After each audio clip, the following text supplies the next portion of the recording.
¿Qué tal, amigos? Muy buenas tardes, pues bienvenidos a un programa más de Laboral en Serio.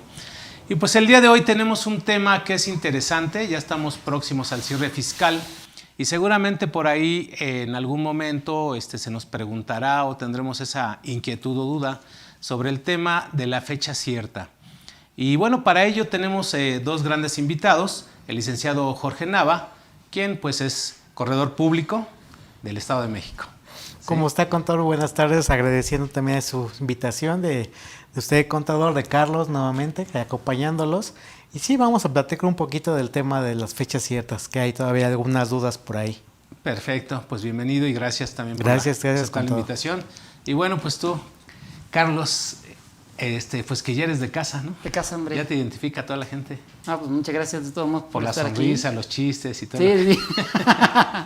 No, al contrario, muchas gracias por la invitación, Teleforo, y listos para que platiquemos un ratito con nuestro auditorio. Bueno, pero sobre todo también por el conocimiento y todas las... Digo, a mí me sorprende todos los artículos que te sabes, reglas y todo eso, pero bueno, es importante, ¿no? Sí, por supuesto. Y pues gracias también por aceptar la invitación. Y bueno, pues ahora sí que ustedes están para platicarnos sobre este tema, de qué es exactamente esos documentos que a final de cuentas consideramos que son importantes que lleven una fecha cierta. No sé si esa fecha cierta debe ser escrita, debe ser por computadora, debe ser con un sello digital, ¿cómo debe ser? O ante notario, ¿cómo debe ser? ¿Qué te parece, Teleforo, si empezamos atacando ciertos puntos específicos? ¿Cómo ves si empezamos atacando el tema del contrato de trabajo? Okay. Porque yo creo que a muchos de nuestros amigos yo creo que muchos tienen esta duda, ¿no? De, ok, un contrato de trabajo requiere esa fecha cierta. Okay. Y ahorita definimos qué es fecha cierta, ¿no? ¿Qué te parece si empezamos por definir qué fecha cierta? Me parece bien. Jorge, échanos la mano ahí. Bueno, el concepto de fecha cierta es un concepto jurisprudencial, no lo van a encontrar en ley. Si buscamos en legislación tanto fiscal como comercial como civil, no encontramos el término concreto de fecha cierta y lo vamos a derivar de un tema meramente jurisprudencial. Esto derivó de algunas tesis, primero jurisprudenciales y después ya jurisprudencias, donde por el paso de los años, una vez la Corte partía de que no se requiere fecha cierta de los documentos, hablando únicamente de la formalidad de los contratos. Llegó hasta los últimos años en donde ya este tribunal actual nos dijo que sí, que es congruente la concepción de la fecha cierta. Y lo más importante de saber la fecha cierta es que el SAT lo que va a buscar a partir de esta situación es un respaldo de lo que él va a revisar. Okay. ¿Por qué un respaldo? Porque si él hace una auditoría a alguna empresa, encuentra documentos que le exhiben como materia probatoria para alguna circunstancia, ya sea materialidad o razón de negocios, lo que se haya que desprender, el SAT lo que va a buscar siempre, apoyándose con esta fecha cierta, a través de esta tesis, es buscar al fedatario que hizo constar esos documentos. ¿Por qué al fedatario? Porque el fedatario tiene una situación especial que es la matricidad. ¿Qué tenemos por matricidad? Yo estoy usando de los términos derivándolos. Sí, por favor. La matricidad es, por ejemplo, vamos con el notario a presentar nuestra cédula para que nos dé una copia certificada. Le presentamos el documento original y el notario saca dos copias. Una nos la entrega a nosotros y una la guarda él. Okay. Entonces, ¿qué va a hacer el SAT cuando quiera sacar una copia certificada, por ejemplo, de un acta de asamblea que le hayan presentado para esos términos? Bueno, va a verificar, a ver, notario, ¿qué tienes tú? No, pues yo tengo una copia certificada del acta tal, de fecha tal y otorgado con la sociedad tal. Es la misma que yo tengo. Es correcto el documento. Pero ese tipo de respaldo que tiene es lo que realmente da la fecha cierta. No es tanto de acreditar por un medio idóneo que un documento se otorgó en cierta fecha, cierto lugar. Porque si no sería suficiente tomarle una fotografía al documento contra el periódico para decir, aquí es fecha cierta porque aquí está. La fecha del periódico está junto a la del documento, pero no es así. Lo importante es que tenga la autoridad un respaldo con un fedatario. ¿Por qué fedatario? Porque son los únicos que pueden dar matricidad. Y aquí hablo, por ejemplo, fedatarios privados como el corredor notario, un fedatario público que puede ser, por ejemplo, un juez de registro civil, que también tiene una matricidad. El juzgado, ¿por qué el juzgado? Porque nos da copias certificadas del expediente que tiene el juzgado. Esa matricidad es lo que da el hecho de ser la fecha cierta. Y con eso, ¿cómo la podemos definir? Aquel respaldo que tiene el SAT para verificar la existencia y la realidad del documento con cierta fe pública. Eso es lo que podemos definirlo. Para no entrar en lo que muchas veces la tesis a veces nos llega a confundir, porque habla de que se está inscrito en registro público, pero eso ya es parte de la copia que hizo de su antecedente de la fecha cierta legislativamente hablando del Código Civil. Sí, porque hemos escuchado, ¿verdad, Carlos? Casi en el gremio de la contaduría, este tema de la fecha cierta, y a veces pues decimos, sí, como que sí lo entendemos, ¿no? ¿Por qué? Porque hay comprobantes fiscales digitales que tienen una fecha. ¿Sí? Los contratos tienen una fecha y así una serie de documentos que pues a final de cuentas se debe establecer ese periodo de vigencia, ¿no? Pues llamarle así. Pero realmente no sé si esto de la fecha cierta, digo, para ahondar un poquito más en el tema, porque sé que esto, como bien lo dijiste ya, licenciado, es para efectos fiscales. Así ¿no? es. Pero vamos, yo me imagino que también por ahí escuchamos en alguna ocasión que había muchos antecedentes, digamos, en el Código Civil, en el Código de Comercio, en donde ya se hablaba de esa fecha como tal, a lo mejor no como fecha cierta para efectos fiscales, pero de esa fecha real o fecha verdadera. Entonces, no sé si nos pudieras platicar sobre eso. Brevemente, es lo que sacaron el antecedente de la fecha cierta es cuando había una cesión de derechos, daba el Código Civil ciertos criterios para poder hacer la cesión.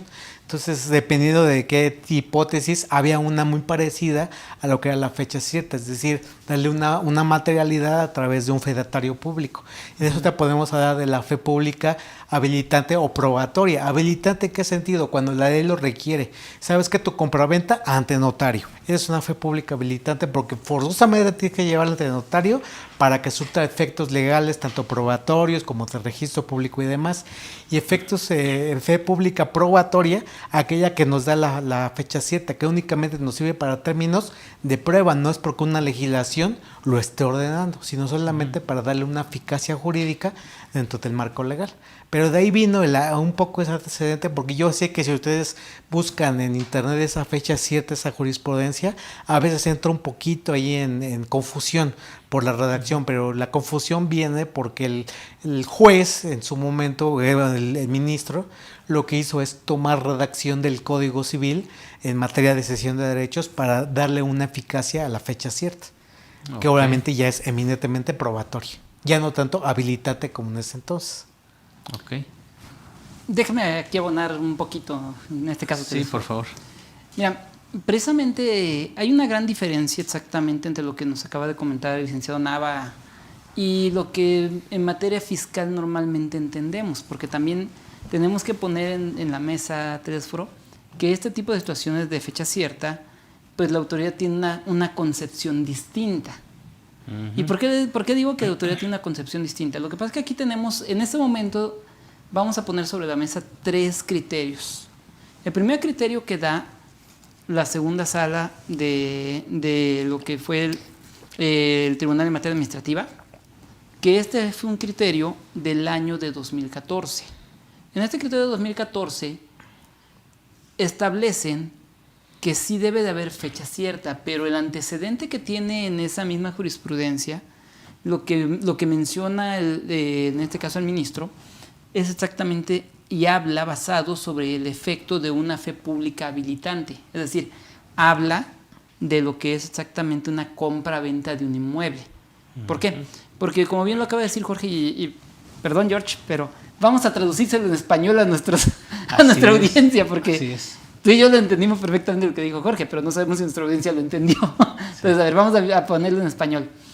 Se le llama fe pública habilitante porque para que la transacción, la operación, la compra-venta que está contenida en ese contrato o en ese acto tenga una validez ante terceros, que a eso también le llama, el Código de Comercio llama publicidad. Que tenga publicidad y efectos con terceros, así le llama, que es la famosa fe pública habilitante.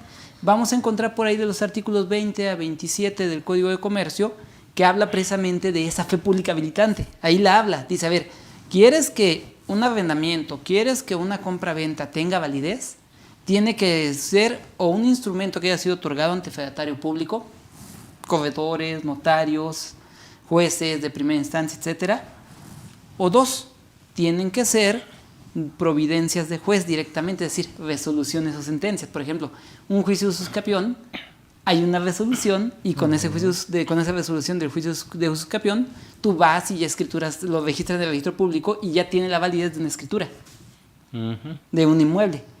Y también nos dice, ok, pero también puedes llevar documentos privados con firmas ratificadas ante fedatario. ¿Y qué es eso? A ver, ¿qué es la diferencia? Y ahorita que Jorge nos explique esa diferencia, ¿no? Pero hay una diferencia entre un documento o un contrato suscrito ante fedatario a un documento o un contrato con firma ratificada ante fedatario. Sí hay una diferencia, porque inclusive uno es habilitante y el otro solo es probatorio, que es ahí donde viene esta situación. Por eso digo, vamos a traducir en español lo que acaba de decir Jorge, ¿no? Sí. Uno es habilitante y otro es probatorio. Entonces, la fe pública para las autoridades, en este caso, ya no hablamos SAT, vamos a hablar autoridades administrativas como genérico. Es decir, ¿por qué? Porque esto puede tener validez para la Secretaría del Trabajo y Previsión Social, puede tener validez para el Seguro Social, para el Infonavit, obviamente para el Servicio de Administración Tributaria, pero también para lo que son las Secretarías de Finanzas estatales. Llámese Finanzas Ciudad de México, Estado de México, del Estado que sea de la República. Todos son autoridades administrativas. Entonces, precisamente la jurisprudencia que vino a ser la contradicción de tesis a la de 2014 fue una de diciembre de 2019. Esta de diciembre de 2019 ¿qué fue lo que nos vino a decir? Y es que aquí viene una controversia, porque en la de 2014 dijeron, a ver, solamente este tipo de transacciones y están muy vinculadas a actos de comercio. Y luego vino la Prodecon en el 2016. Prodecon sacó un famoso criterio SACEN. Recordemos que Prodecon, como una defensoría pública, tiene fundamentos en el artículo 17 constitucional, y ese artículo 17 constitucional le da la facultad, y también a través de lo que es su reglamento orgánico, de emitir criterios los cuales son recomendaciones, son entendidos como recomendaciones. Entonces, Prodecon normalmente emite 3 tipos de criterio. Los SACEN emite los otros criterios que le llaman de recomendación y emite los criterios para evitar violación de derechos humanos. Entonces, los SACEN son un previo al de violación de derechos humanos. Entonces, emitió en el 2016 un criterio SACEN en donde dice, ¿sabes qué? A ver, contribuyente, nuestra posición como defensoría de los contribuyentes es que si la legislación específica donde se regula el tipo de contrato específico de la operación particular que tú estás llevando no te pide una mayor formalidad más que tenerlo por escrito y con los requisitos que marque esa legislación, la autoridad fiscal te lo tiene que tomar como válido. Eso fue lo que terminó diciendo el Prodecon en el 2016. Ese criterio se mantuvo desde el 16 hasta noviembre del 19, donde si llegaba a la autoridad fiscal, la que tú quieras, y llegaba a hacer una revisión, mientras no se tratara de una operación de las que debían de tener fe pública vinculante, entonces el contrato privado, por lo menos para fines probatorios administrativos, era suficiente. Y digo probatorios administrativos porque ya hablando ya ahora sí de una controversia en tribunal, pues es otro boleto, ¿no? Ahí tenemos varias situaciones que el Código Federal de Procedimientos Civiles nos marca, como por ejemplo lo que nos dicen los artículos 202 y 204, ¿no? Que un documento privado solamente hace prueba en contra de su autor. Claro. ¿Cómo que hace prueba en contra de su autor? Sí, o sea, ok, reconocemos que existe el acto, pero no necesariamente como dice tu contrato. Y es ahí donde viene todo ese problema. Entonces, ahí es donde empieza a haber todo este tipo de situaciones de la fe pública, donde empieza a tener este problema y es lo que causa confusión entre los particulares, propiamente los contribuyentes, ¿no? Sí. Entonces, llega el criterio de diciembre del 2019 y ¿qué es lo que viene a decir? ¿Sabes qué? No importa si se trata de un contrato civil, se trata de un contrato de cualquier naturaleza. Si lo vas a exhibir ante autoridades fiscales en uso de facultades de comprobación, debe de tener fecha cierta. Y termina diciendo, se considera que el documento es de fecha cierta cuando éste ya pasó por un fedatario. Y entonces, ahí es donde nace todo el problema. Este es el origen del problema. Sí. ¿Y por qué te digo que este es el origen del problema también, Jorge? Porque ahí fue donde la gente empezó con la confusión. Y empezando por el hecho de lo que nos acaba de compartir Jorge. No es lo mismo una fe pública vinculante que una fe pública probatoria. Y la contradicción de tesis de 2019 lo que pide es una fe pública probatoria. Eso es lo que pide la contradicción de tesis de 2019. Okay. Obviamente, si tú tienes una fe pública vinculante, o en este caso, pues obviamente también te sirve ya de prueba. Así es.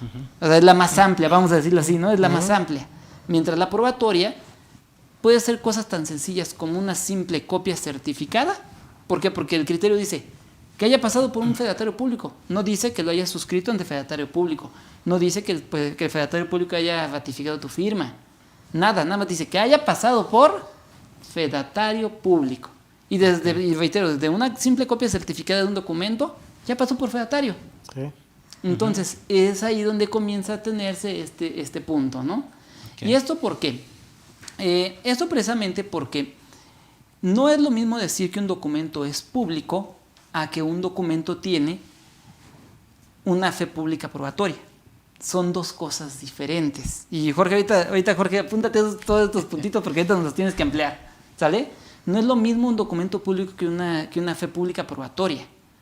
El Código Civil Federal habla precisamente de estos, el Código, ya me equivoqué de ley, el Código Federal de Procedimientos Civiles nos habla precisamente en esos artículos 202 a 204 de esos dos tipos de documentos.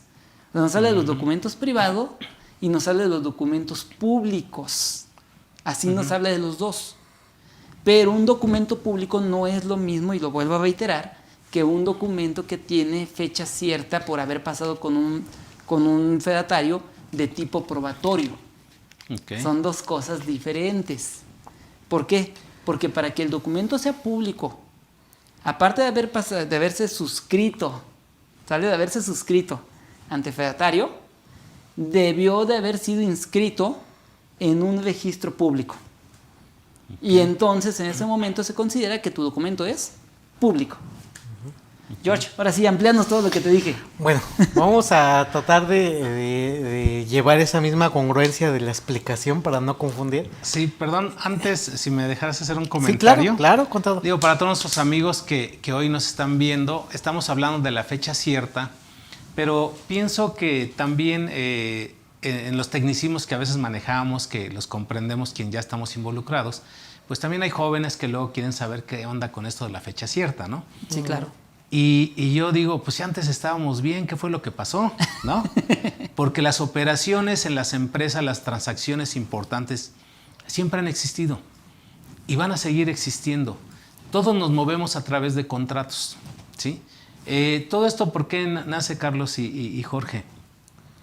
Porque el SAT empezó a desconfiar de los contribuyentes por todos aquellos contratos de prestación de servicios. Claro. De arrendamiento de inmuebles, de bienes muebles y de otro tipo de bienes intangibles. Dices, ¿qué onda? O sea, ¿cómo que me estás presentando un contrato de un bien intangible, de una renta de una marca? ¿No? ¿Dónde está la marca? Bueno, pues por ahí está en un papel o está en un logo y esa marca la tienes registrada ante el INPI. Bueno, no, porque no sabía o cosas de esas. Ahí es donde nace este problema de la desconfianza, de la no credibilidad por parte de la autoridad en todos los tipos de operaciones que, digo, esto hablando de contratos de prestación de servicios, hablando de contratos de honorarios, incluso pues hasta de los contratos individuales de trabajo, como bien decías, por los aviadores, ¿no? Entre otro tipo de operaciones de compra-venta, ¿no? Entonces, ¿qué fue lo que provocó todo esto? Que quien por último llegaba ahí con su comprobante, decía, mira, aquí está mi contrato. Y tú veías que el contrato estaba fresquecito. Dices, oye, ¿cómo es posible que la operación ya tiene 8 años, 15 años y ahorita me traes un modelo de contrato muy reciente incluso? Hay que sacarlo al sol tantito para Así es. No, y eso es lo que le llama, la autoridad información de fácil producción. Entonces yo creo que ese es el antecedente del por qué esto de la fecha cierta donde dice el SAT, oye, espérame, yo requiero de esa materialidad. Digo, ya el tema de la razón de negocios va junto con pegado, pero en este tema del día de hoy, en esta charla, es pues prácticamente de la materialidad, que es en pocas palabras lo que estamos buscando. Ya al final terminaremos diciendo, oye, ¿y si es obligatorio o no es obligatorio? ¿Tiene multa o no tiene multa esto? Porque a final de cuentas ese es el objetivo de esta charla, ¿no? Saber para qué nos sirve, en qué caso sí nos sirve la fecha cierta, qué documentos son a los que sí hay que darles ese trámite, ¿no? Porque realmente es un trámite. La fecha cierta va a ser un trámite que tenemos que hacer ante notario, ¿sí? O ante un corredor público, ¿no? O sea, en este caso de las operaciones, que hablemos operaciones de Código Civil, operaciones de Código de Comercio, ¿no? Entonces nada más quería hacer ese comentario para que nuestros amigos que nos están viendo, bueno, pues digan, ok, ya entendí que partimos de esto, ¿no? De una materialidad, de una comprobación, y luego ya todo lo que son esta parte de los fundamentos y comentarios. Sí, y muy valioso lo que dijo Contador, porque es parte de lo que ahorita nos dio Carlos pauta, diciendo que esto es a partir del consentimiento. O sea, la forma habilitante siempre parte del consentimiento. Un contrato es un acuerdo de voluntad. Simplemente hasta de palabra es un contrato. Cuando la ley me dice, pero te acuerdo de voluntades para que lo puedas hacer válido ante terceros, tienes opciones de formalidad. ¿Cuál es la primera formalidad? Por escrito. Okay. Ya tengo mi primera formalidad del contrato por escrito. Sí, porque verbal, imagínate, ¿te acuerdas aquel día 14 de...? Y hay contratos del Código Civil que no piden formalidad, o sea, que no lo exigen y dices, ¿cómo voy a hacer un contrato de esa índole sin formalidad? Porque el Código no lo pide. El contrato individual de trabajo. Se presume la existencia del contrato entre quien presta el servicio y quien lo recibe. Hasta se permite el consentimiento tácito. Demostrando la prestación del servicio. Es más, ¿no? Tácito, ni siquiera ni nos ponemos de acuerdo. Tú vienes a cortarme el pasto diario y hay tácitamente un contrato de trabajo porque viene tengo que pagarte. Así es. Así lo menciona la Ley Federal del Trabajo en cuestiones de contratos por el consentimiento. Ahora, ¿qué es lo que voy con este punto? Cuando llegamos a una forma habilitante, como decía Carlos, el punto es decir, cómo el código me pide cierta formalidad. Y cuando me respalda el Código de Procedimientos Civiles o el Código de Comercio, me dice normalmente, para que sea un documento público es tu primer testimonio donde se haya constado cierto documento. Y ese primer testimonio solamente es una especie de documento que da el fedatario, que solamente ¿cómo podemos llamarle? Esos requisitos básicos es lo que va a llevar la fe pública habilitante, de lo cual no podemos moverle. Pero la fe pública probatoria, que ya no tiene que ver con el consentimiento real, que hasta puede ser por medios electrónicos, pero que no tiene nada que ver, es cuando me dice, bueno, pues lo quieres probar ante autoridad, tienes que forzosamente llevarlo, en este caso pasarlo ante un fedatario, que puede ser en este caso no solamente el primer testimonio, puede ser una copia certificada. Okay. Que es lo que le acabo de comentar cuando llevamos nuestro documento para que le dé una copia certificada. Ese documento es suficiente para aprobar. Ya no hay que requerir un primer testimonio, como en el caso del Código de Procedimientos Civiles o el Código de Comercio. Pero siempre partimos porque el consentimiento básico nos lleva a la formalidad habilitante. Y la formalidad probatoria no interesa cómo surgió el consentimiento, sino al final de cuentas, tú lo vas a tener que probar ante una autoridad, llévale a tu fedatario. Cómo haya surgido tu contrato. Sí. Este tema de la fecha cierta no va a ser, es un elemento, probatorio, pero no es un elemento de validez que le dé. No es de validez. ¿Por qué? Porque a final de cuentas, yo creo que por ahí la autoridad en alguna ocasión dijo, los contratos que me presentes por escrito no son suficientes para probar el arrendamiento. No son suficientes para probar que hay una prestación de servicio independiente. O sea, el contrato no es suficiente, ¿no? Y por ahí lanzaron las jurisprudencias. Y tienen razón, porque a final de cuentas se requieren los demás elementos, ¿no? Así es. Para poder darle esa materialidad en donde haya una bitácora, haya entregables. O sea, desde, Carlos, desde que, y lo hemos vivido, ¿no? Desde que a nosotros nos contratan, pues lo primero que empezamos a decir, bueno, pues vamos a firmar un aviso de privacidad y un aviso de confidencialidad, ¿no? Así es. Para recibir esa información. Con base en ella hacemos un estudio y le mandamos la propuesta a nuestro cliente. Y asimismo se le invita al cliente para que haga sus demás propuestas, que solicite las demás propuestas de honorarios, pues precisamente para darle una materialidad en ese servicio, ¿no? Ya si somos elegidos, bueno, pues ya, entonces ya se le manda el plan de trabajo y se le empieza a mandar, hacen el depósito, los primeros entregables. Y bueno, pues ahí muchas veces tiene que ver hasta el precio, ¿no? Ya como parte de una materialidad real. Y creo que eso es lo que busca el SAT, en pocas palabras, en todas las operaciones. O sea, creo que como mexicanos tenemos el derecho al trabajo digno, ¿no?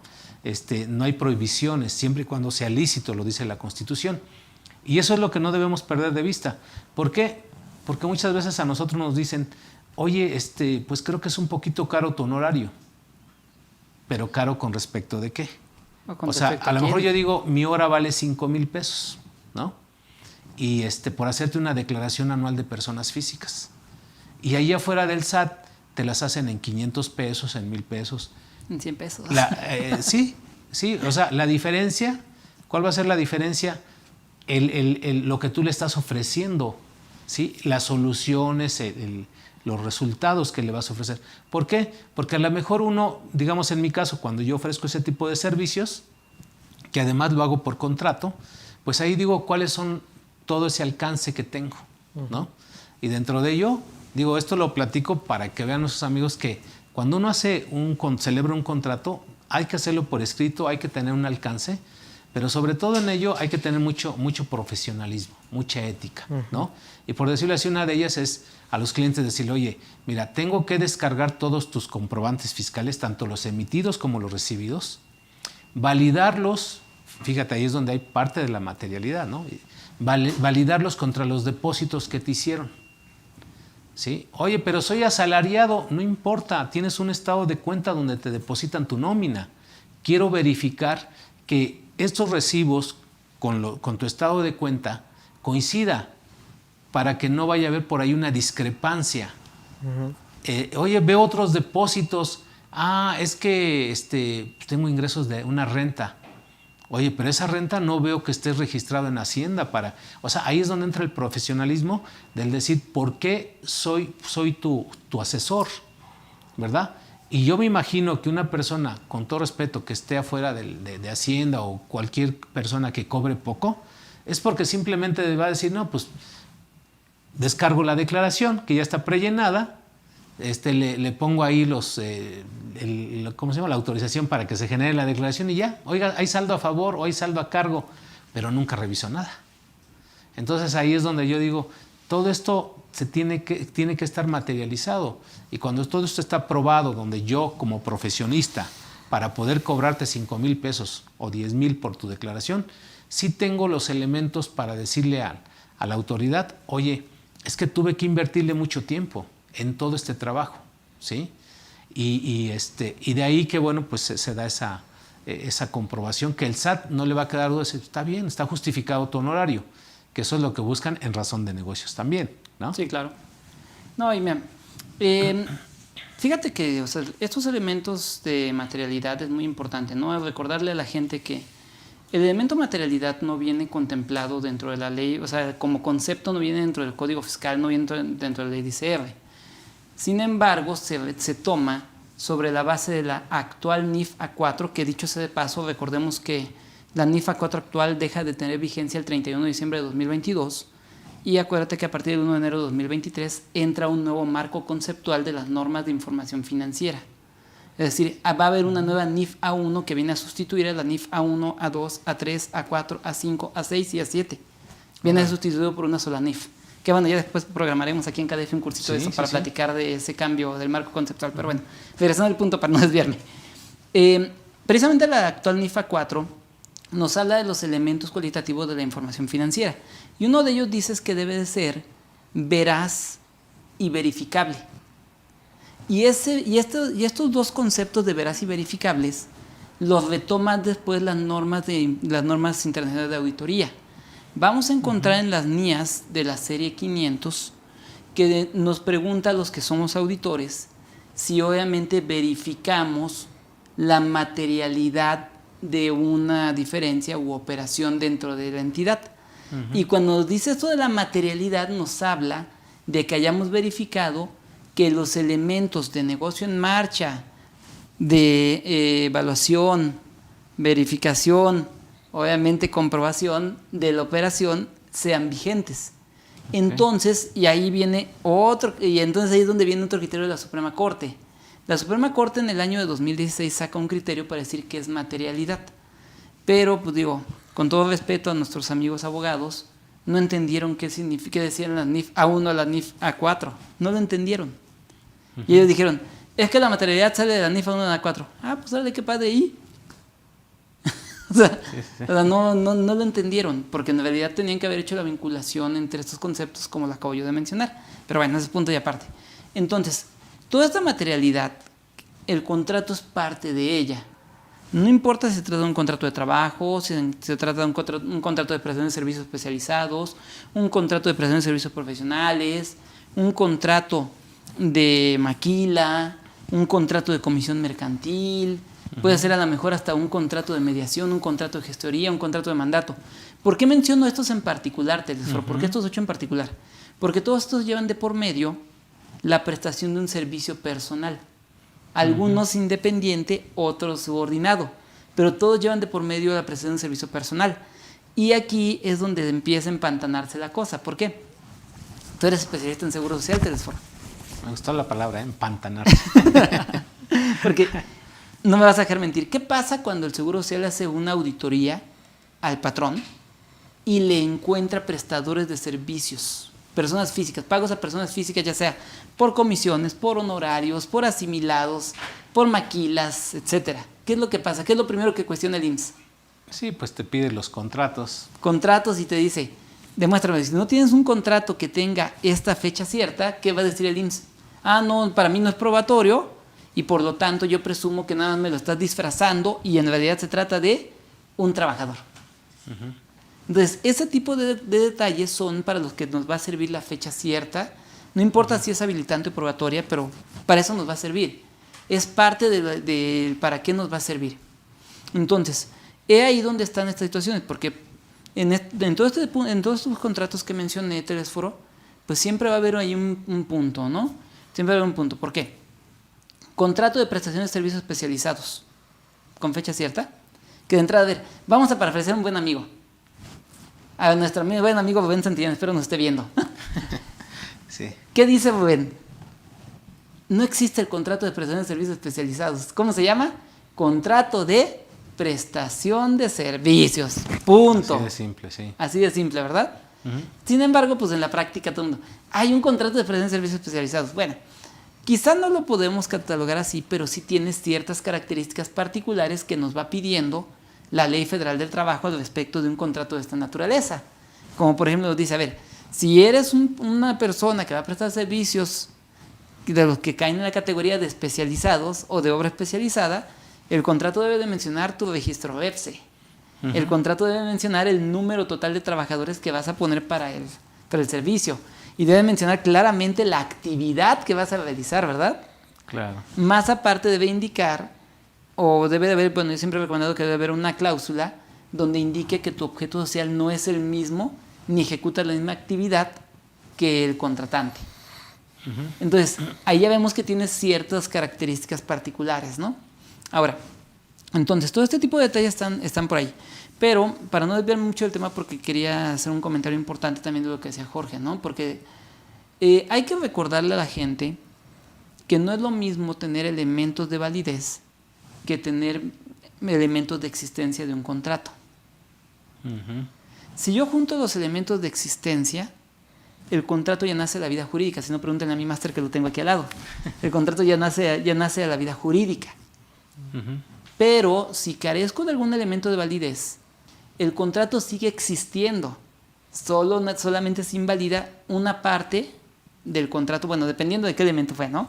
Se puede invalidar una parte del contrato o varias partes del contrato. Y entonces entran las famosas cláusulas naturales. Que eso es muy importante que también lo digamos a la gente, porque la gente muchas veces no sabe cuál es la diferencia entre la nulidad del contrato y la invalidez del contrato. Son dos términos diferentes y aquí le voy a pedir a mi máster presente que nos explique cuál es esa diferencia para que lo podamos decir. Sí, como dice Carlos, es algo con las cláusulas naturales, es el que nos va a dar definición al contrato. Por ejemplo, contador, le doy un inmueble, no le digo nada, o sea, realmente no le estoy diciendo bajo qué le estoy dando ese inmueble. Si yo le digo, contador, le voy a dar un inmueble, pero usted me paga lo que vale, ¿qué le estoy haciendo? Compra-venta. Le estoy dando las cláusulas básicas para que esencialmente tenga la característica de una compra-venta. Contador, se lo regalo. Ya no es compra-venta, ya es una donación. Le estoy dando otra calidad jurídica que evidentemente todo va a cambiar. Entonces, lo importante de la denominación de muchos contratos de especializados en materia tal o en muchas situaciones no es tanto la denominación, sino siempre irnos a las cláusulas. Porque algo muy importante que nuestra legislación nos previene en el artículo 1839, párrafo primero, nos dice: los contratantes pueden poner las cláusulas que crean convenientes. ¿Y qué es lo más importante ahí? Que tú puedes hacer de tu contrato lo que tú quieras siempre y cuando entre dentro del marco de la legalidad, del orden público. Que no vayas en contra de una ley de esos términos. Pero obviamente el denominarlo de una u otra forma o caracterizarlo de lo que más en el Código Civil como contrato de prestación de servicios, lo más importante es ver cómo están las cláusulas internas para ver esa situación. Ahora, como dice Carlos, una cosa son elementos de existencia que solamente dos cuestiones: consentimiento y objeto. Puede haber tres, pero ahorita me voy a quedar en dos nada más. Okay. Consentimiento y objeto. Y hay estas cuatro más que va a decir, bueno, vamos a revestirlo para que surta efectos contra terceros. La capacidad, ¿por qué la capacidad? Porque tenga mayor de edad y que tenga un pleno, va encaminado con mi consentimiento, tenga la capacidad de poder demostrar, de poder externar ese consentimiento. La formalidad, lo que le dije, por escrito, ante notario, ante testigos, etcétera. Otra, ausencia de vicios del consentimiento. Que yo dé mi contrato ya externado sin tener presionado, sin estar engañado, sin que me hayan hecho caer en el error, etcétera.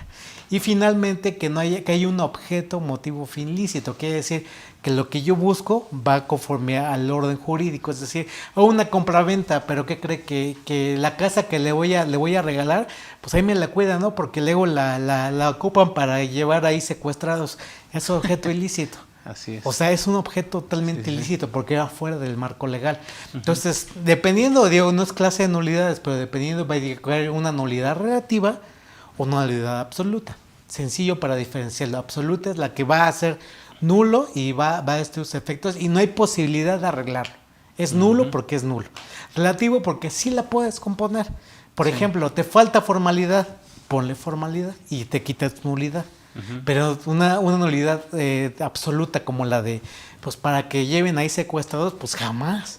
O sea, ¿por qué? Porque el marco dice es nulo porque es nulo y se acabó. Sí. Que es muy importante, como la última cuestión, tiene que aclararlo un juez. A fin de cuentas.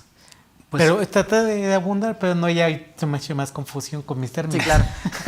No, muy interesante. La verdad que aprendemos mucho de ti, de Carlos, ¿no?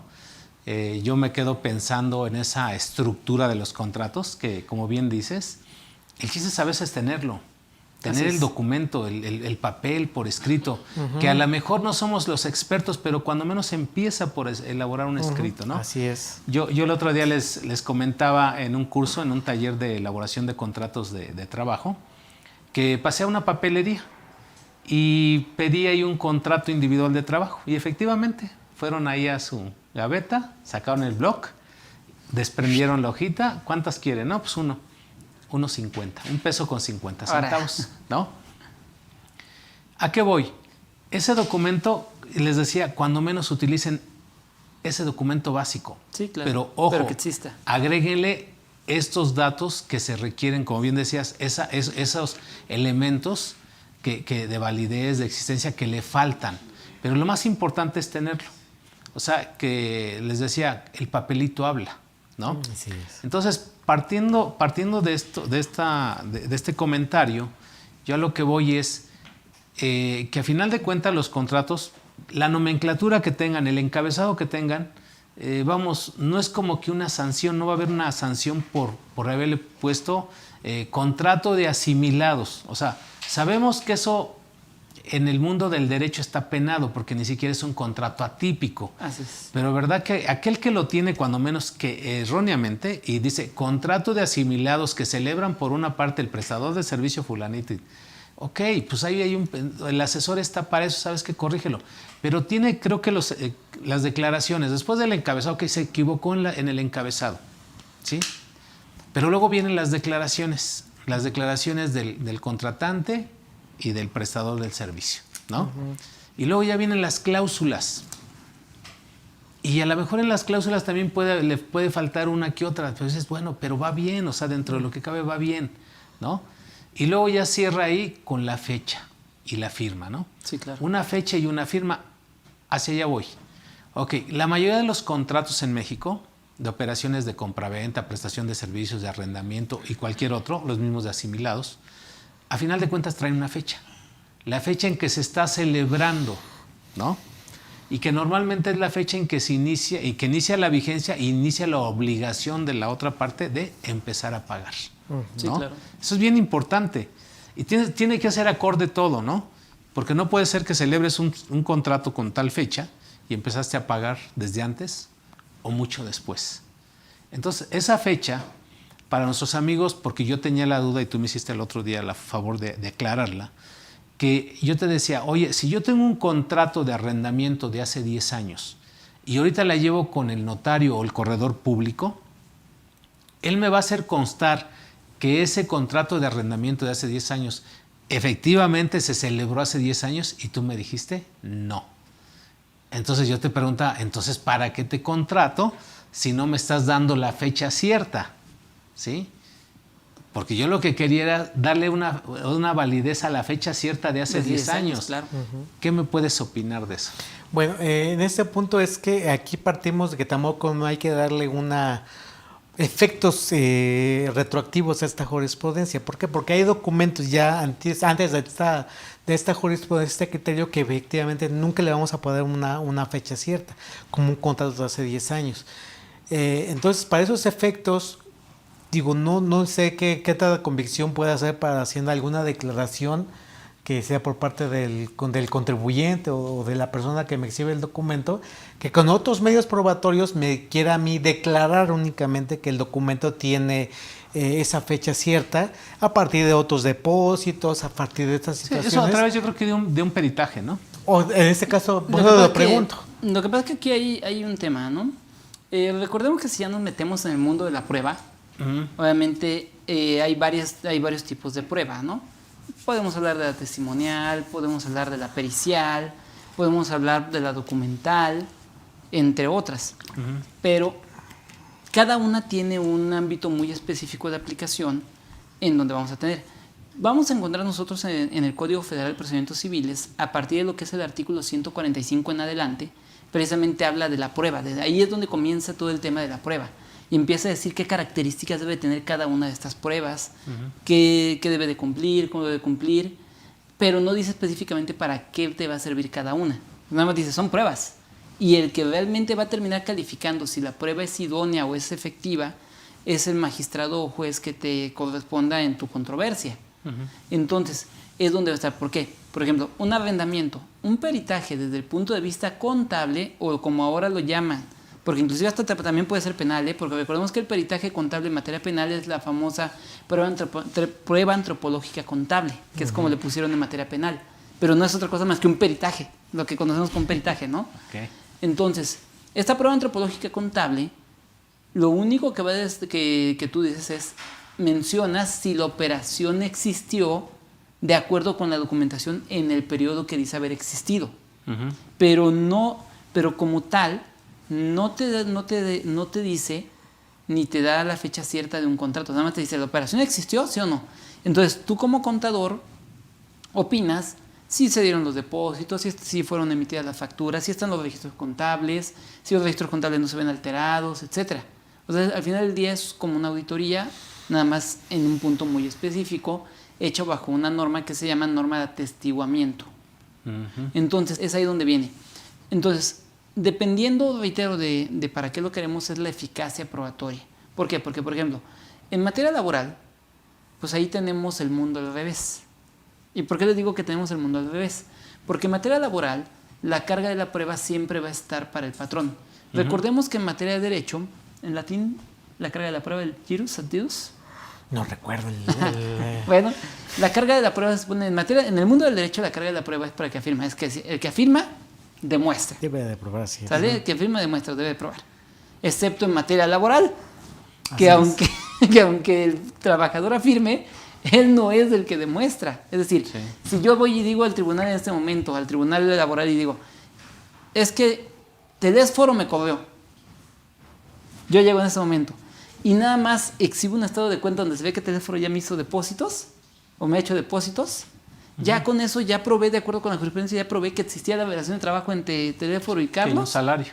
Y ahora el que tiene que demostrar que no era su trabajador o el que tiene que demostrar que no me cobró fue Telésforo. Ahora es Telésforo, que es el patrón. Entonces ahí es el mundo al revés. En materia laboral es el mundo al revés. Así es. Entonces, ¿qué va a pasar aquí? Bien lo decías, ¿no? El contrato de trabajo debe existir. Es súper recomendable que exista. Ahora, ¿le tenemos que poner fe pública al contrato de trabajo? En mi opinión, no. Porque tú dijiste bien claro hace rato, Telésforo. Los artículos 20 y 21 de la Ley Federal del Trabajo dice que se presume la existencia de la relación de trabajo. Y ahí es donde viene una estación importante. Contrato de trabajo. Y del contrato de trabajo, ¿verdad? Ya cuando dice se presume, significa que tiene, pues obviamente, o que puede aceptar una prueba en contrario. Pero eso sí lo puedes demostrar, ¿no? Entonces, un contrato de trabajo, desde mi particular punto de vista, no requiere de fe pública, e inclusive así llegar el SAT y te dijeras que no tienes trabajadores y tú exhibes tus contratos, esa de la papelería de a 1.50 Telésforo, pero lo llenaste a mano y está firmado y tiene los elementos mínimos que pide la Ley Federal del Trabajo y que pide el Código Civil de manera supletoria, sin problema alguno es totalmente válido para probar que sí tienes un trabajador. Sobre todo en particular, ¿sabes para qué, Telésforo? Para los que tenemos fuera. Ahorita estamos en la era del teletrabajo. Estamos en la era del teletrabajo. Entonces, hoy día estamos casados con la idea de materialidad del SAT de que tiene que llegar y tiene que encontrar tu ejército de trabajadores ahí. Entonces, verdaderamente, ahorita en la era del teletrabajo, ¿va a llegar el SAT a tu domicilio fiscal y va a encontrar el ejército de trabajadores? No. Entonces, ¿qué validez o cómo lo vamos a probar? Primero, nuestro contrato de trabajo. ¿Necesaria fe pública? En mi opinión, no. Segundo, el recibo de nóminas FDI debidamente expedido. Tercero, los controles que nos está exigiendo, o bueno, que nos está proponiendo el proyecto de la norma 037 de la STPS que se va a conocer en meses pasados, que es un cuadernito donde vas llevando el control. Sí. Y cuarto, pues, ¿qué va a ser tu otra evidencia? Pues, debes de tener un equipo de cómputo donde se pueda ver que hay alguna retroalimentación entre el teletrabajador y patrón. Ahí están tus elementos probatorios, es decir, ahí está tu materialidad. A esto súmale tus registros contables, súmale tus transferencias electrónicas y en mi opinión creo que podemos probarlo. Así es. Sí, pues si nos damos cuenta, vamos hacia allá, ¿no? Que todo esto de la fecha cierta es parte de los elementos de la materialidad, ¿no? Se puede extender uno, hay contratos como el contrato colectivo, la toma de nota sí tienes que ir ante notario, ¿no? Ante la Secretaría de Trabajo y Previsión Social para ratificar y todo, o sea, le das otros elementos ahí también de validez. Bueno, ahí en la toma de nota, acuérdate que tienes que ir ante notario si no tuviste la presencia de un inspector del trabajo.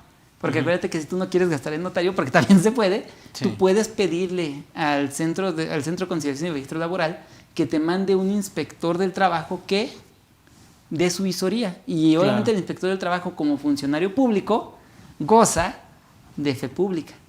Sí, pero para darle mayor formalidad, claro, siempre tratamos de acudir ante notario, ¿no? Todas las operaciones, bueno, no te vayas a tomar el alcoholito.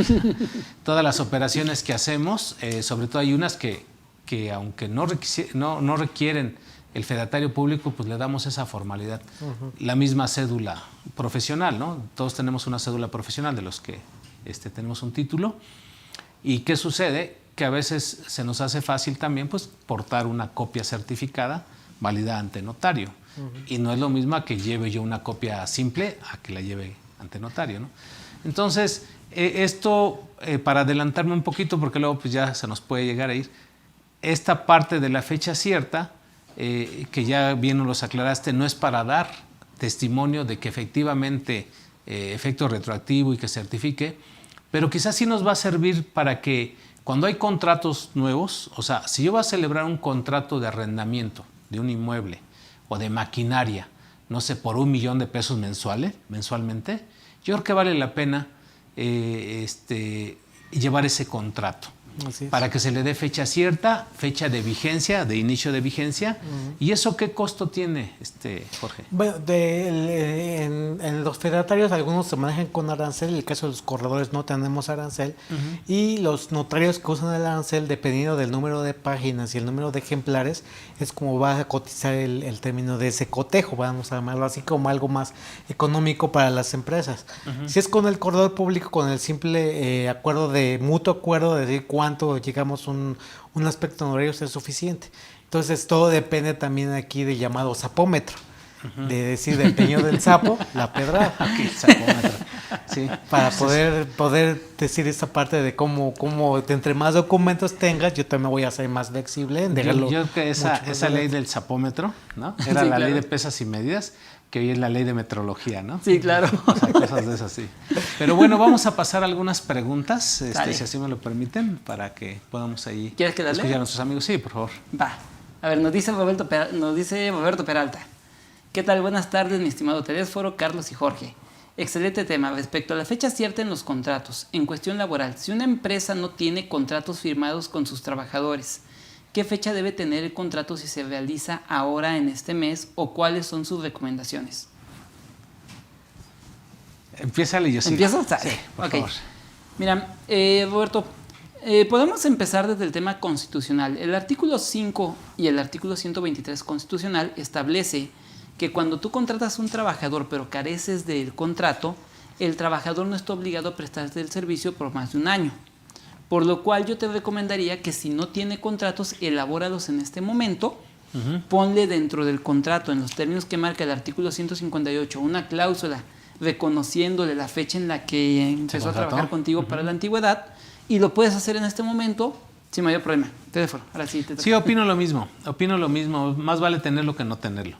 Y definitivamente, porque sí es muy común, por temblores, ¿no? Por los temblores se ha perdido mucha información, por las inundaciones en algunos estados se ha perdido información, en algunos otros pues, por cambio de domicilio y se pierde la información, etcétera.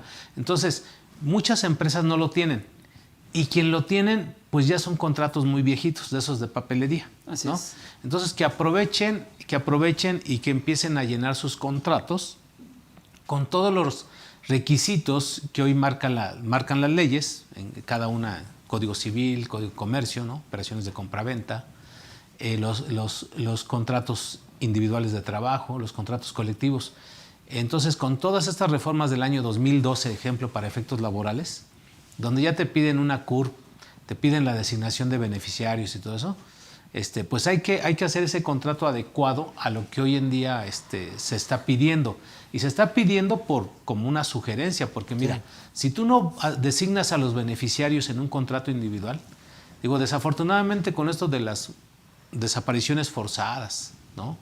De las muertes de desaparecidos y todo eso, luego ya los familiares, pues en un estado de desesperación, pues van a la empresa para saber si tenía algún derecho todavía los trabajadores, van ante el Seguro Social para ver si ellos tienen un derecho porque pues desaparecieron a su familiar. Entonces, todas esas adecuaciones desafortunadamente se están haciendo a este tipo de hoy una normalidad, una normalidad de trabajo, ¿no? Sí. El hecho de solicitar una CURP es porque hay muchos problemas en el RFC, ¿sí? Y por eso se necesita que la CURP como cuenta única de registro de población pues sea tu ID, ¿no? Es el único elemento que, ahora sí que el único dato, porque incluso la misma ley del Seguro Social, en la ley del Seguro Social de 1997 es claro que no los artículos transitorios, desde 1997, o sea, ya tenemos más de 20 años. que dijo el número de seguro social se va a sustituir por la CURP. Por la CURP. ¿Sí? Cosa que no se ha hecho, ¿no? Y yo cuando lo vi dije, órale, pues está padre porque ya todos vamos a tener un número de CURP en lugar de un número de seguro social. Y nos evitamos tantos problemas porque hoy en día para tramitar las pensiones, pues también se da todo eso, ¿no? De la problemática que hay. Entonces aquí la recomendación es que sí se haga un contrato, poniéndole esa cláusula, reconociendo la antigüedad. Que yo considero, Carlos, a tu opinión, que mejor quede en declaraciones del trabajador, más que en una cláusula. Así es, sí, claro. Declaraciones del trabajador, que declara trabajar del dicha... Sí, que trabaja desde tal fecha con él. Así es. Yo creo que está bien. Pero ¿la declara el trabajador o la declaración del patrón donde reconoce? ¿Declara el patrón que reconoce la fecha de ingreso de ese trabajador desde tal Yo creo que fecha? serán ambos, ¿no?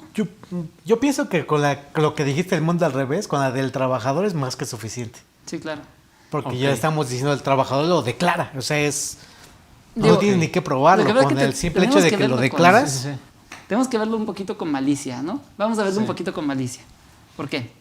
Porque si obviamente lo declara el trabajador y el patrón lo firma, pues ya estamos hablando, o sea, lo firma en el contrato, estamos hablando que eso es una prueba plena en materia laboral. Sí.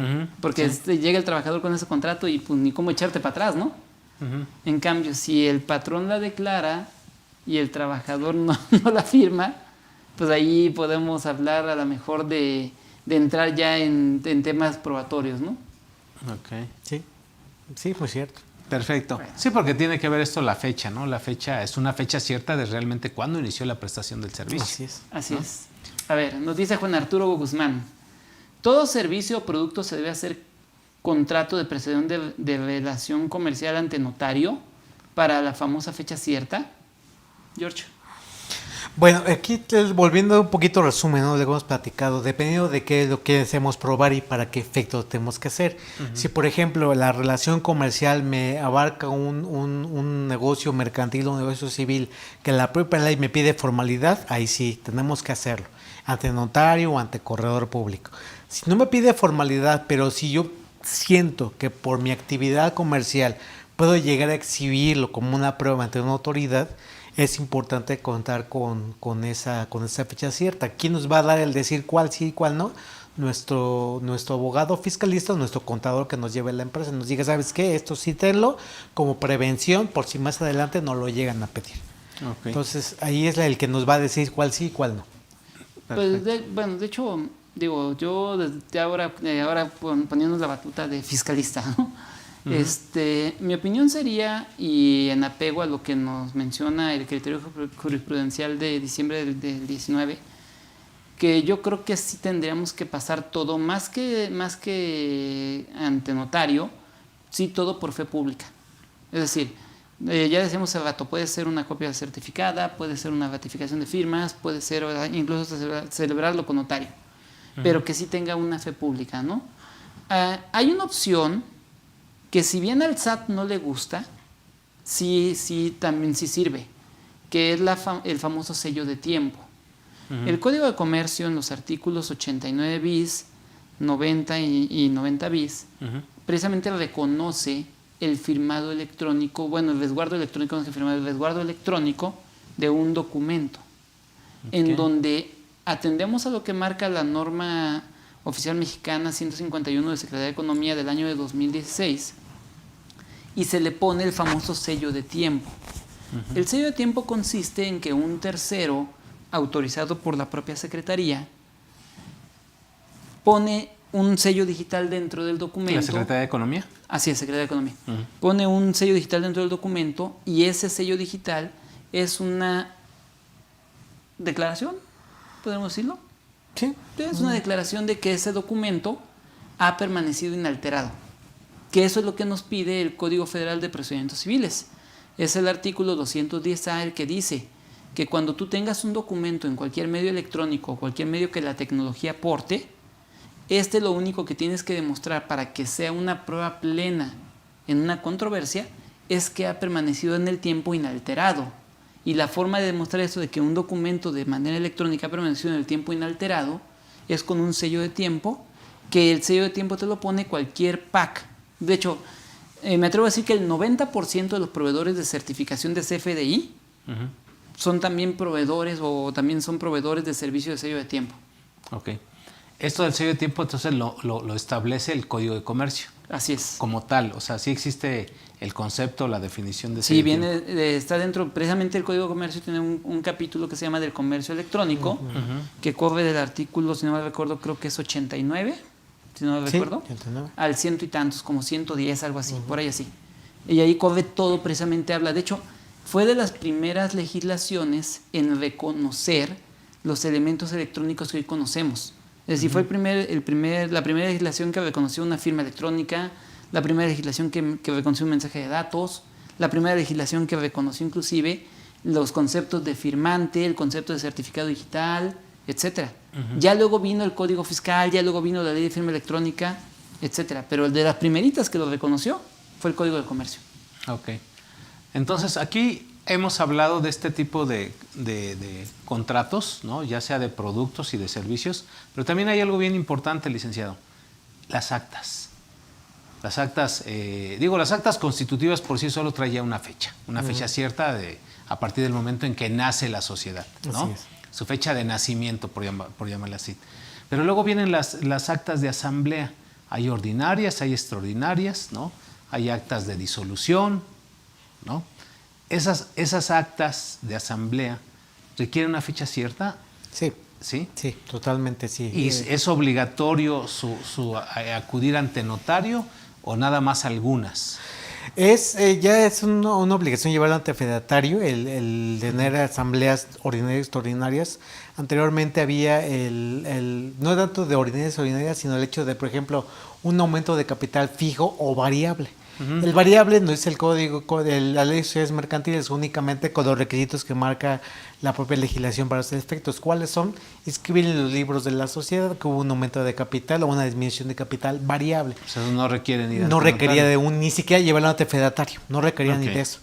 Actualmente con esta jurisprudencia es totalmente recomendable y obligatorio también en ese sentido, ya que lo tengan que llevar ante un fedatario o tener esa asamblea que anteriormente no tenían por qué ser. La asamblea anual ordinaria, que no. La asamblea ordinaria, cualquier aumento, cualquier disminución, salida de socios y demás, porque a fin de cuentas el libro corporativo sí nos va a ayudar, pero para solventar algunos temas de contabilidad, por ejemplo. Sí, el asiento contable. Así es, el beneficiario controlador. Los depósitos bancarios. Así es. ¿Sí? En un aumento o disminución de capital. Pero muchas de esas cuestiones sí nos pide forzosamente la ley fiscal, según lo que más ha señalado el artículo 30 del Código Fiscal de la Federación, Así es. que debe estar contemplado dentro de un antefedatario público. Forzosamente este tipo de actas. Ok. Entonces la recomendación de las actas de asamblea, estamos de acuerdo entonces que las actas de asamblea también, ordinarias y extraordinarias, valdría la pena acudir ante notario, pues para protocolizarlas y por sí solas ya llevan implícita la fecha cierta. Lo que pasa es que aquí nada más hay que tomar en cuenta, la exigencia fiscal es solamente para aquellas actas que contengan decreto de dividendos, entrada o salida de socios, aumentos o disminuciones de capital y en su caso capitalizaciones. Esa es la exigencia fiscal. Pero si podemos y tenemos la forma de que todas las actas vayan a fedatario, pues excelente, ¿no? Sería lo mejor. Sí, porque también las actas de disolución, liquidación, ¿no? Exactamente. Así es. Perfecto. Ahí, Fusión también, por supuesto. Por ejemplo, en la transmisión de acciones de sociedad anónima, no nos pide el llevarlo ante fedatario forzosamente porque es simplemente el endoso de acciones, pero sí nos pide un requisito que también podría contar como fecha cierta, que es el registremos en el PSM cualquier alteración del cambio societario. Y esa inscripción que lo hace la propia empresa funciona como fecha cierta, porque a fin de cuentas es un registro que conlleva esa situación, que no hay que formalizar ante fedatario. Y ojo, porque el PSM precisamente, ¿qué es el PSM? Es Sistema de publicación de sociedades mercantiles. El PSM, precisamente cuando tú subes cualquier cosa al PSM, lo que hace el PSM, se ve chistoso, pero es un servicio gratuito de sello de tiempo. Porque le pones un sello de tiempo. Sí, eso ya iba, porque eso de la fecha cierta, si al SAT le interesa y a otros organismos públicos, ¿no? Descentralizados como el Instituto Mexicano del Seguro Social, el mismo Infonavit, les interesa la fecha cierta, fíjate que sería muy bueno, ya que el SAT en varias ocasiones sí nos hace caso, aunque no crean. Cuando hablamos aquí, casualmente vienen las reglas de resolución miscelánea que para tapar ese hueco, ¿no? Entonces yo creo, y ya hay un precedente. Mira, hace muchísimos años, cuando se hablaba del comprobante fiscal digital, de la obligación o del nacimiento del comprobante fiscal digital como tal, la factura electrónica, esto nace en el año 2004, ¿no? Y los contribuyentes se opusieron porque decían, no, pues es que eso de que nos obligues a hacer un comprobante fiscal digital, que hay que comprar una licencia, que hay que pagarle un proveedor y que no sé qué tanto, pues en automático, la verdad, es una carga administrativa y económica. ¿Qué dijo el SAT? En el año 2008 libera el software gratuito, que se llamaba, que ya no existe, Microe. Y Microe estuvo todo el año 2008, 2009 y 2010. Era un sistema micro, o sea, su nombre dice Microe, pero era un ERP que tenía el módulo de nóminas, el módulo de facturación. Entonces, para mí era una chulada porque yo lo empecé a utilizar gratis con muchos clientes.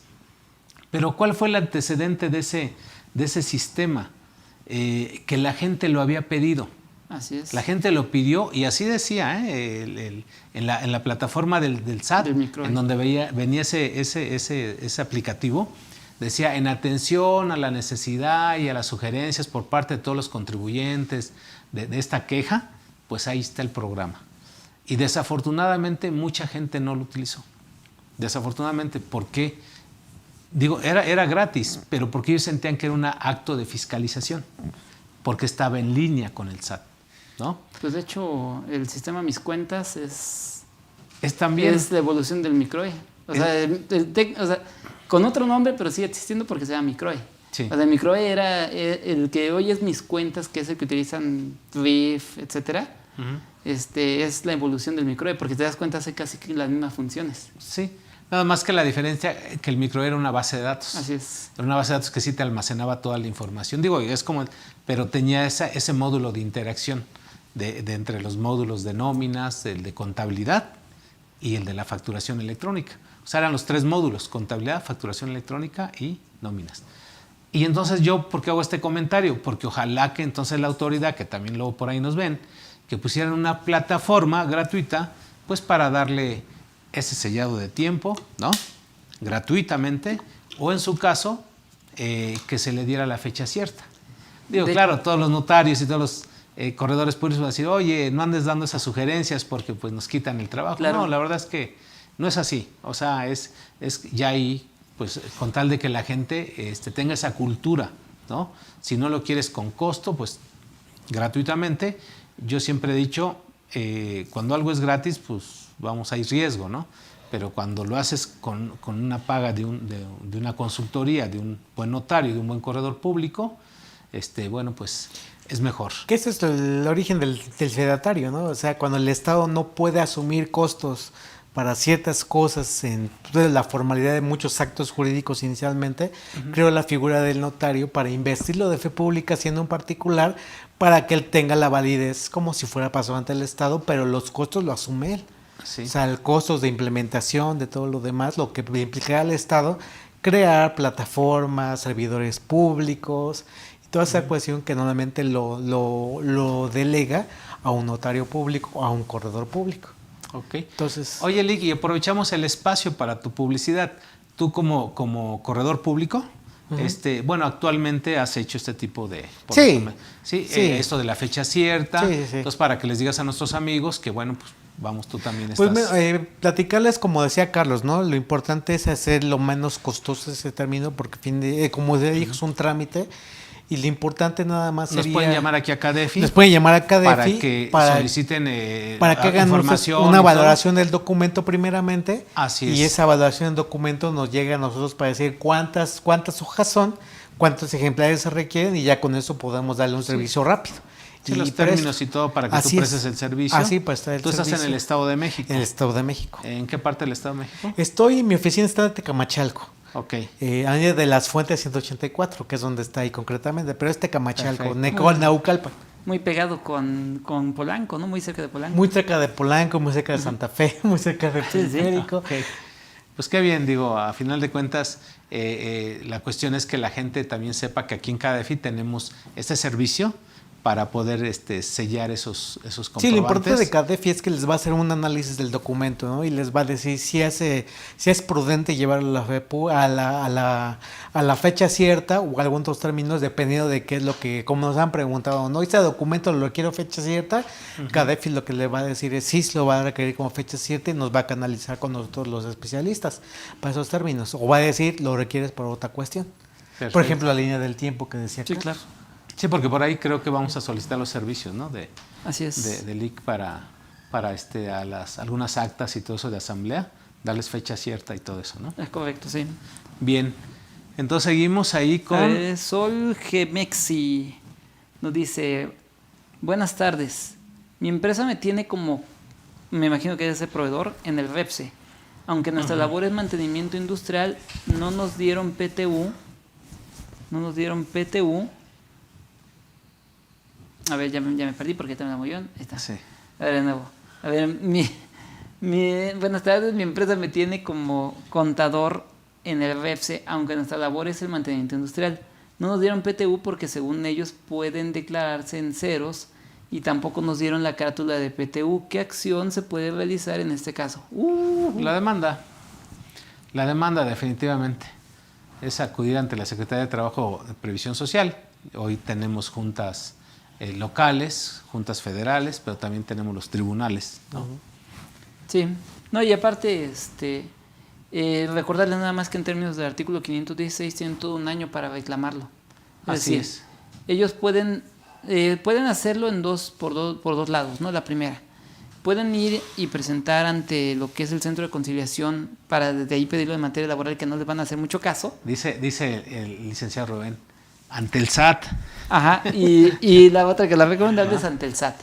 De hecho, ante el SAT lo único que tienen que hacer es que junten firma de la mayoría de los trabajadores diciendo el nombre del patrón y ¿sabes qué? Pues no nos dieron las carátulas de esto, te pedimos tu inspección. El SAT lo que hace es gira una orden de auditoría. El SAT revisa y determina si verdaderamente había o no había PTU, da los resultados y al darse los resultados obliga al patrón a pagar la PTU. Claro, no, ahí sí tiene una gran alternativa de hacer las denuncias inmediatamente, porque pues la verdad no se vale también así que ese tipo de patrones, ¿no?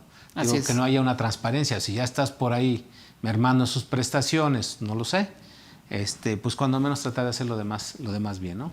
Claro. O sea, no hay PTU porque efectivamente aquí está mi declaración, ingresos menos deducciones, pagué yo todas las remuneraciones, etcétera, ¿no?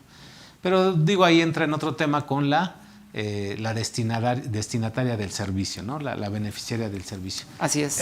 Ahí digo, la verdad es que yo le invitaría también a que nos hiciera una consulta, que nos llegara de más información para poderle asesorar bien, ¿no? Aquí tenemos un servicio de consultoría también, en donde se le puede dar, por esa pequeña inversión, pues yo creo que una gran solución, ¿no? Así es. Bien. A ver, nos dice Beda Cruz. Buenas tardes, maestros. Si un empleado le entrega una ST2 con fecha de alta, pero él le quedó un dedo inmóvil, ¿él podría solicitar una indemnización al Seguro Social o qué puede hacer? Bueno, ahí hay dos cosas importantes para Beda Cruz. Normalmente cuando un trabajador sufre un siniestro, un accidente de trabajo, ¿sí?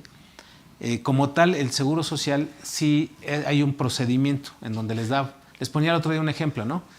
Cuando alguien se llega a volar un pedacito de dedo, primero le extienden una incapacidad temporal mientras le dan la atención, la rehabilitación y todo eso. Pero llega un momento en donde dicen, ya no te puedo dar esa incapacidad temporal. Ya te voy a dar, aquí entiendo que pues, es una ST2, es una alta médica. Es riesgo de trabajo. Sí, es de riesgo de trabajo, es una alta médica. Es decir, pues ya concluyó con el alta médica, concluye ahí la atención médica. Entonces hasta ahí ya se suspende, ya se suspende lo que son las incapacidades, ¿no? Y ya de ahí, posteriormente dicen, bueno, hay que darle el dictamen que es el ST3, el dictamen para evaluarle y darle una incapacidad permanente parcial, que se le llama, provisionalmente por el término de 2 años. Y en ese momento, si la evaluación es del 1 al 25%, el Seguro Social le puede dar una indemnización de 5 anualidades, ¿sí? Una indemnización global de 5 anualidades. Si es del 25 al 50% la evaluación de la pérdida de ese dedo, entonces ya le dan puede ser pensión mensual o también puede ser opcionalmente esa indemnización global de 5 anualidades. La verdad que les puse casos prácticos ahí de este caso, pero sí está interesante. Entonces, pues creo que aquí le invito a Beda Cruz que vea ese video que tenemos aquí en CADEFI de lo que son, estábamos hablando ahí incluso del tema de las pensiones, ¿no? Y ahí entra precisamente esto de las indemnizaciones globales que también se dan, ¿no? Sí, y ahí nada más importante, ¿no? Yo creo que hay que recomendarle, la verdad, que lean muy bien la ST2, porque es que cuando son aspectos muy inminentes, como tú decías, a lo mejor que se cortaron un cacho de dedo, la mano, etcétera, pues ya en la misma ST2 ya viene hasta incluso un porcentaje de evaluación. Sí, ahí viene. Entonces, digo, he tenido ese caso, ¿no? Dice Rubén que es mi hashtag. Yo he tenido el mismo caso en donde se han volado el dedo y les dan un pedacito del dedo, y les dan el 17%. Y las 5 anualidades equivalen como a 70,000 pesos, ¿no? Dice un trabajador, no, pues haberme dicho, ahorita me empiezo a volar cada mes. Ahorita me corto, ¿no? Como si fuera corto de uñas, ¿no? Sí, se me pasó la tijera, ¿no?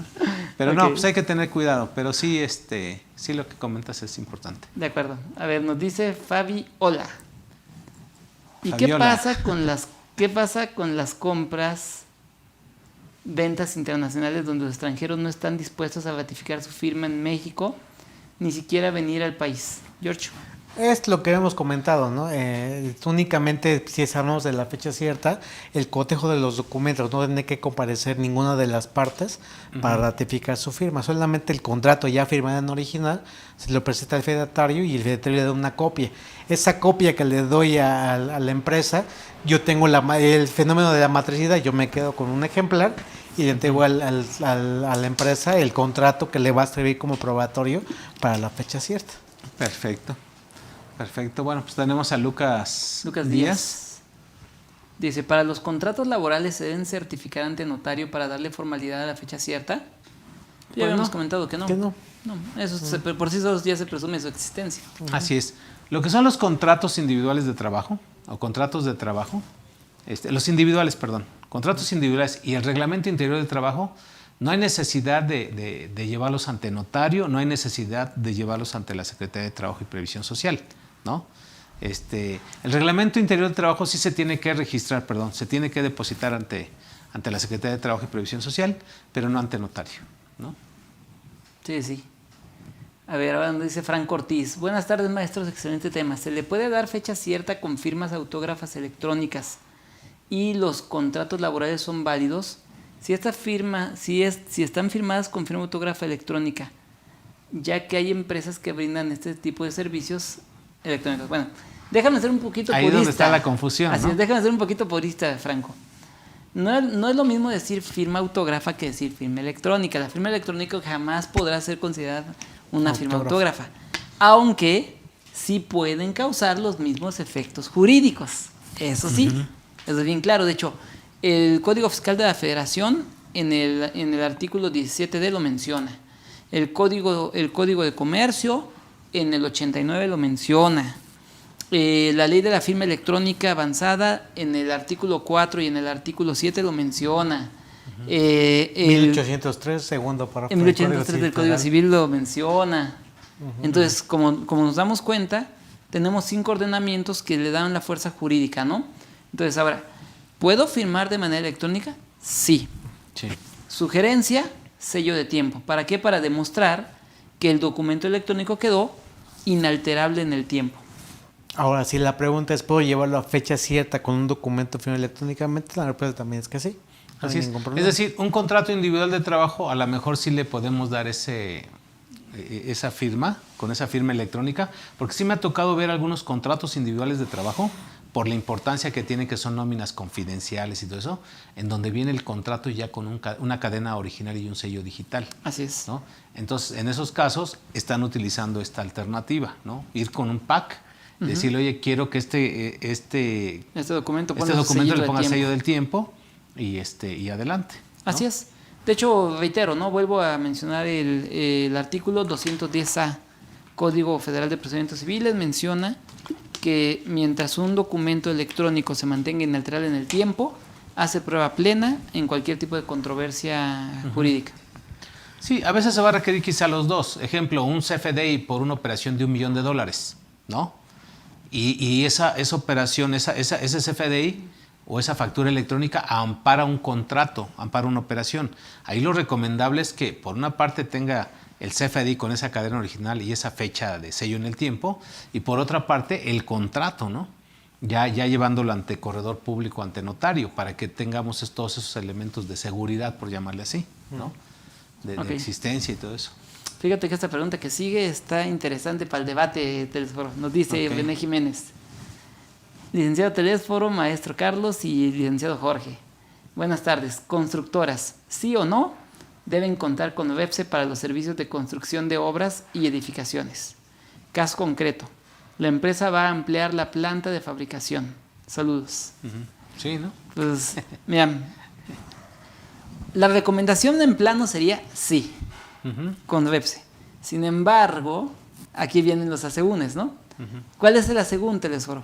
Recordemos que para que seas considerado servicio especializado, debes de prestar un servicio a un tercero dentro de su centro de trabajo, con trabajadores subordinados que están bajo tu propia dependencia. Así es. Entonces, así como lo está diciendo aquí él, el centro de trabajo de ellos ya existe, es una planta que ya existe, va a ir el constructor con sus trabajadores a ampliar la planta. En mi opinión directa es sí. Así es. ¿Cuándo un constructor podría no tener REPSE? Cuando se trata de una obra que están creando apenas el inmueble, es decir, una construcción nueva, donde pues técnicamente no existe un patrón. Hay un dueño del inmueble, sí, pero no hay un patrón, porque ahí no vas a entrar al centro de trabajo de otro a prestar tu servicio. Claro. Es ahí donde está la diferencia. Y esto lo comento precisamente porque esto es una pregunta muy común, Telesforo. Y reitero, va de nuevo el criterio. Si voy a entrar con yo soy el constructor, voy a entrar con mis trabajadores al centro de trabajo de otro a prestar mi servicio, REPSE. Si voy a una obra que apenas se está creando el inmueble y nadie lo ocupa, sino que pues estamos puros constructores, no es necesario el REPSE. Y salvo que el dueño te ponga esa condición. Y salvo que el dueño ponga la condición, porque si el dueño dice, yo soy el dueño de este terreno de 2 hectáreas y quiero crear una plaza comercial, ¿no? Pero la gente que yo contrate, la constructora, pues basta, yo quiero un contrato con el registro, con el REPSE. Y si no, no se lo doy. No te queda otra más que las constructoras, todas las que van a participar, que estén registradas. Así ¿no? es. Bien, René Jiménez. Híjole, ahora, como que hoy el Pikachu anda medio calladito el Pikachu hoy. Hoy no habló el Pikachu. A ver, nos dice Adrián Gómez. Muchas gracias a los expositores. Una duda, ¿un contrato de mutuo tiene vigencia o termina cuando se le devuelve el dinero al que lo prestó? George. Bueno, puede tener las dos. Tiene vigencia en cuanto a que tú te doy una fecha para que me devuelvas ese dinero o me pagues una cantidad igual a la que yo te presté. O otra cuestión es de que si yo permito el vencimiento anticipado del contrato, una vez que tú me lo regreses, terminamos el contrato. Entonces, lo importante es que si hay una vigencia forzosamente, al pactarla nosotros, y en caso de que no la pactemos, tenemos que ir a reglas del Código Civil en el artículo 2080 para saber cuándo hacemos el contrato exigible, que es notificarlo ante notario público con la comparecencia de decir, sabes que ya devuélvemelo, porque nunca fijemos una fecha para que no debas devolver. Entonces, normalmente los contratos por inercia tienen una fecha para su cumplimiento, y si por alguna razón el contrato no tiene esa determinación de fecha o simplemente no se la pusimos, tenemos que acudir a la regla del Código Civil para poder hacer ese contrato exigible. Así como los pagarés, ¿no? Así es. Una fecha de inicio y una fecha de término. Así es. Así es. Bien, pues ya vámonos por la última y ya. Sale, nos dice José Eduardo M. Pikachu, gracias. Eduardo nos dice, Ándale, para que veas bien. ¿para qué me ven? Dice, Ok. licenciados, tuve en algún momento un trabajo que ya pasó un año. Ok. Firmé un contrato de teletrabajo y además contrato para laborar en domicilio. Ok. Pero a O sea, la dos empresa contratos, no me entregó copia del contrato. Sin embargo, no me entregó recibos de nómina XML y realizaba los pagos por un tipo monedero electrónico del nombre OneCard. Yo como trabajador, ¿qué puedo hacer? Una queja del SAT debido a que tampoco me quiere entregar mi finiquito. Híjole, son varias en una, pero mira, empiezo yo por el tema del OneCard. Ujú. ¿Qué es el OneCard? ¿Sale? El OneCard, por lo menos aquí en México, es una empresa fintech. ¿Sale? Por lo menos aquí en México. Sin embargo, el OneCard es una empresa que tiene presencia tanto en Europa como en Estados Unidos y tiene la característica de manejarse precisamente como si fuera un monedero. Es decir, entre comillas, se supone que tú le metes tu dinero al monedero y lo que te ayuda es de que como tiene presencia en varios países, tú puedes transferir dinero donde quieras. Entonces, esa es una estrategia que ahorita se está dando mucho para remunerar a extranjeros que vienen a prestar servicio a México. Okay. Es decir, ejemplo, mi patrón es de Panamá, yo soy gringo y me dicen que venga a prestar el servicio a México, por lo que sea, por teletrabajo, como sea, pero estoy prestando el servicio a México. Entonces, para pagarme, en lugar de mandar dinero de Panamá a México, lo que hacen es, lo mandan de Panamá a Inglaterra, y en Inglaterra me dan a mí mi monedero, y yo con ese monedero, como tiene presencia aquí en México por ser fintech, yo puedo estar pagando. Pero técnicamente nunca pisa el dinero territorio nacional, porque es un monedero que dice que mi cuenta está en Inglaterra y que estoy recibiendo el dinero en Inglaterra. Es una forma en cómo quieren darle la vuelta a lo que es el supuesto jurídico de generación del pago de impuestos sobre la renta en México. Entonces, ¿qué es lo que está pasando aquí, Eduardo? Estás primero, tu patrón está metido en un tema, en mi opinión, creo que de defraudación fiscal, bajo esta situación, ¿no? Ahora, 2, el hecho de que no te hayan dado el contrato, pues ya decíamos hace rato que se presume la existencia, ¿no? Del contrato. Hay una bitácora. Así es.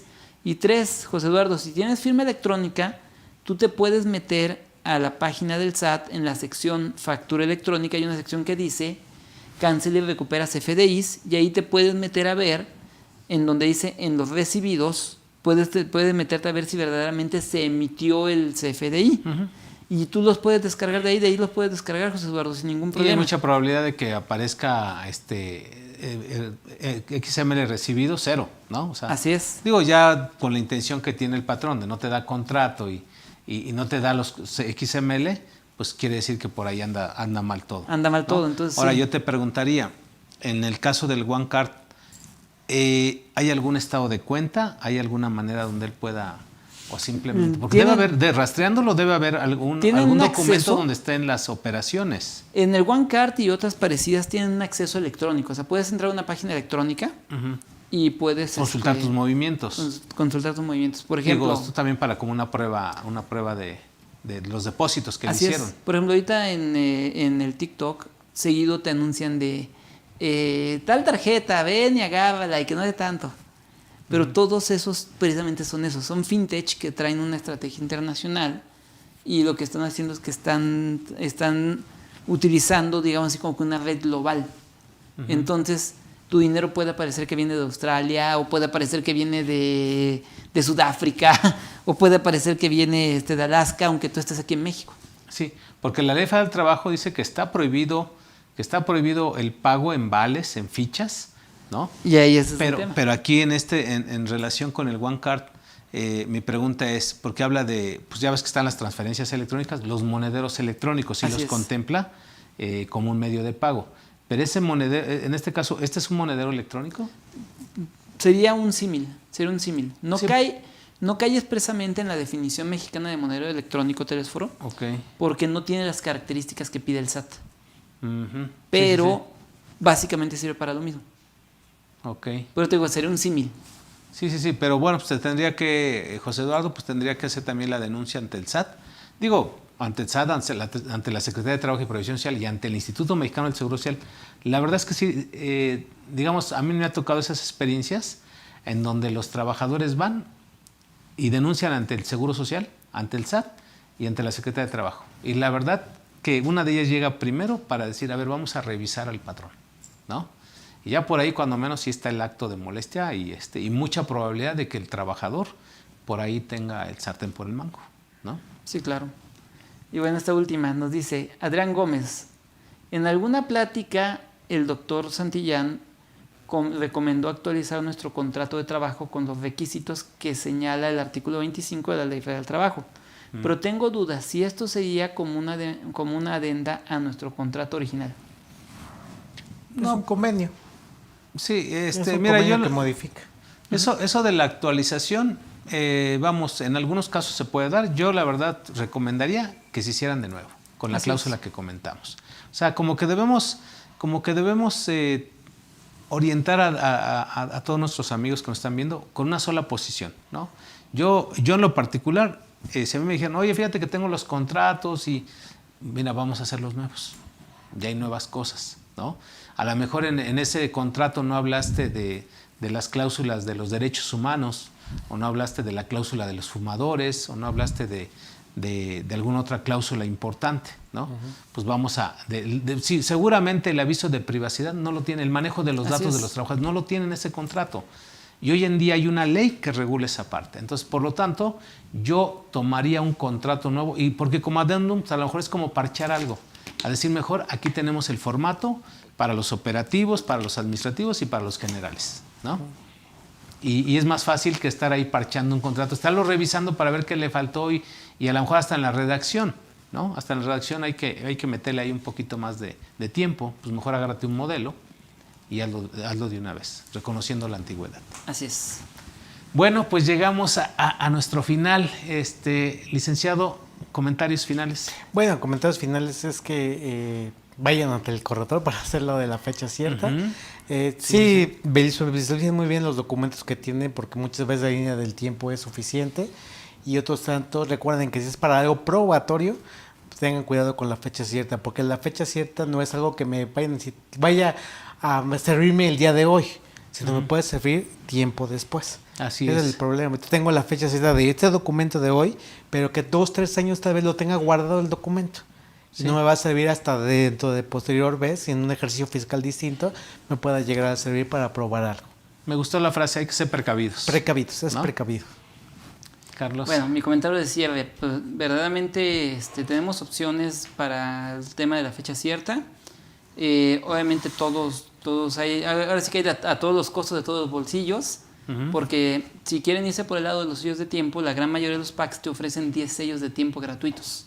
Algo parecido como lo del CFDI, que te dan 10 CFDIs gratis y ya los demás los pagas, ¿no? Sí. Lo mismo pasa aquí. Entonces, ¿qué puedes hacer? Primero saco mis 10 de uno, me paso otro, saco mis 10 del otro y así me la llevo, ¿no? Así es. Y también déjenme meter gol ahí. Okay. Mañana véannos, mañana vamos a estar igualmente el licenciado Nava y un servidor, pero mañana vamos a estar platicando en Fiscal en Serio sobre el beneficiario controlador, las actas de asamblea y su relación con la fecha cierta. ¿Qué tanto nos afecta? Es un seguimiento de este mismo tema, pero ahora visto desde el punto de vista de la obligación del beneficiario controlador. El responsable. Así es. Sale. Pues muchísimas gracias, como siempre, y esperemos verlos pronto. ¿Sale? Gracias. Bueno, pues amigos, es un gusto haber estado con ustedes nuevamente. Los espero el próximo lunes. Cuídense mucho.